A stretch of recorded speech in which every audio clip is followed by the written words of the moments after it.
The word jihad is mentioned in the Quran about 41 times. The words mercy, peace, and compassion are mentioned about 355 times. Yes, come in. Come on in, Riaz. Sit down, please. Contrary to popular belief in most Western cultures, Islam is a religion that preaches peace and tolerance. Yes, Patricia.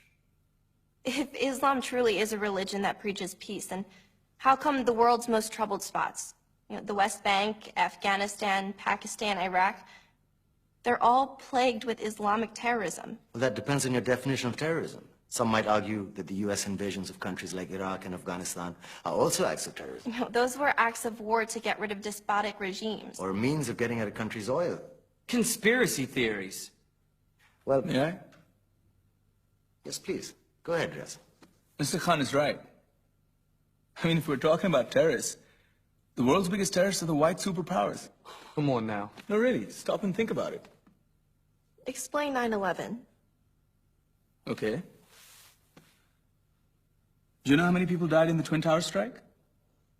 Around 3,000. And do you have any idea how many people died in the bombing of Afghanistan? Take a wild guess. More than 15,000 people died. And that's just conservative figures. About 50,000 tons of explosives were dropped on innocent civilians.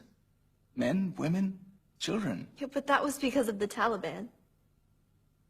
Now that you brought it up, did you know that the Taliban was a creation of the CIA to fight the Russians? Whatever. They were still harboring terrorists. Yeah, right. Terrorists that were never found. Just like the weapons of mass destruction that were never found in Iraq. Do you want to get into the death toll in Iraq? 500,000 civilians and counting. And what do Britain and America say when they don't find these weapons? It's simple. They just say sorry. And still refuse to relinquish control of these countries. What are you trying to say? What I'm trying to say is that just because you're American, wear a fancy suit, and call yourself the president, doesn't make you any less of a terrorist. I'm saying that if you don't stop meddling in other people's countries, you will face a backlash. If Muslims like you feel that way, then why don't you get out of our country? We will. As soon as you promise to leave ours.